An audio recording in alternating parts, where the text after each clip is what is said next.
si Frank Rosario, taga rito rin sa Manawag, tsaka isa po akong devotee ng Our Lady of the Rosary of Manawag. Nagsimula po ang aking pamamanata bilang isang deboto ng ating Our Lady of the Rosary. Way back 3 years ago, may mga experiences naman ako na talagang tumugon sa aking pagtawag kay ating Inang Maria. Nagsimula po yan nung akin pong napatunayan na talagang ang ating ina ay gising at dinidinig ang ating mga panalangin. Unang-una, nung pong ang aking mother-in-law ay nagkaroon ng matinding, tawagin na natin, nagkaroon ng matinding karamdaman, nakaranas ng 2 araw na unresponsive siya bilang isang pasyente sa isang hospital. At saka napunta po siya sa ICU at halos 2 araw na wala siyang malay. So, unang-una, since ako po ay taga Manawag, sabi ko, since ang aking mother-in-law ay taga Mangaldan, ako po ay malalim ang aking pananampalataya at bilang patunay ay meron po akong daladalang palaging ganito sa aking wallet.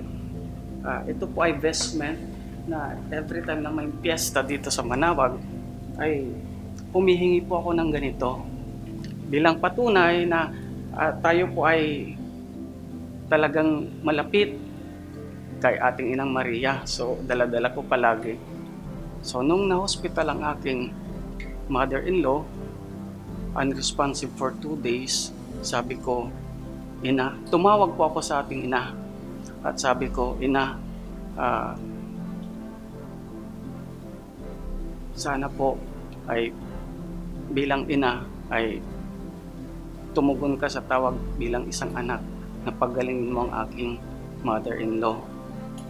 So by that time, natubuan po siya, kaya hindi po siya makapagsalita, hindi rin siya makagalaw. So pinatong ko lang po itong piece of vestment sa kanyang chest, sa kanyang dibdib. So by that time, at kami nanalangin bilang isang pamilya sa hospital. And then, hindi namin alam na after ng 1 araw, medyo gumalaw na rin ang kanyang mga kamay at sumenyas siya. Since hindi siya makapagsalita dun sa tubo niya na inakala namin talagang wala ng pag-asa, by the help of Mama Mary na tinawagan namin, ay unti-unti po siyang gumalaw at humingi ng ballpen at papel para isulat ang kanyang gustong sabihin.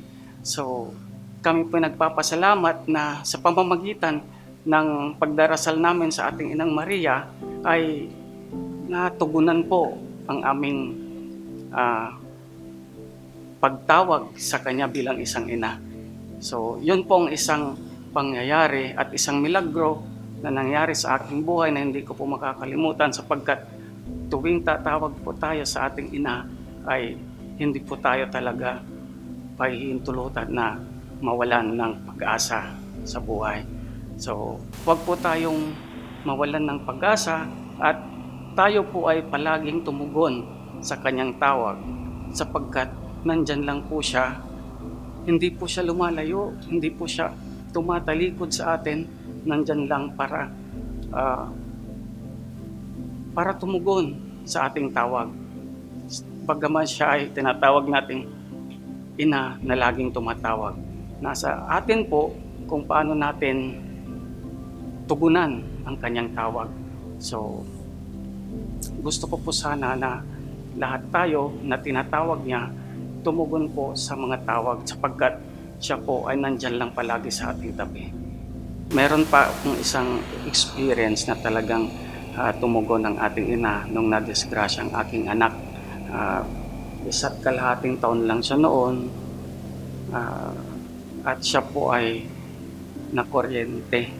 Naapakan po niya ang extension wire habang siya ay naglalakad at pumapoy at pumutok po yung kuryente.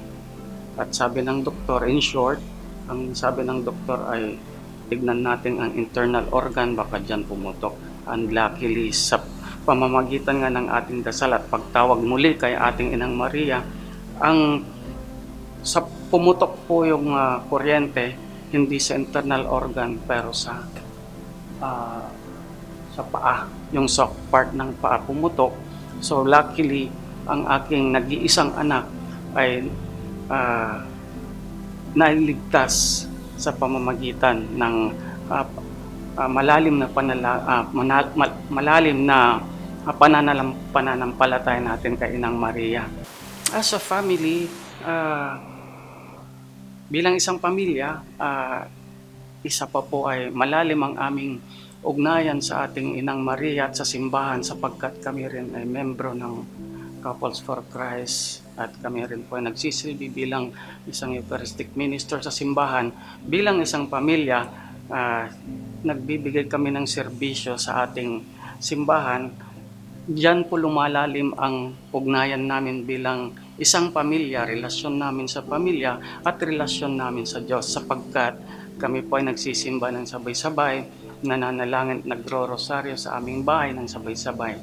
Masasabihin ko lang po ay tumugon lang po tayo sa tawag ng ating ina bilang ina na laging tumatawag sa atin. Tumugon po tayo sa lahat ng kanyang tawag. Nandyan lang siya, handang tumulong at tumugon sa ating mga tawag. Lumapit po tayo sa kanya, manalangin tayo at bigyan natin ng halaga ang kanyang pagtawag sa atin.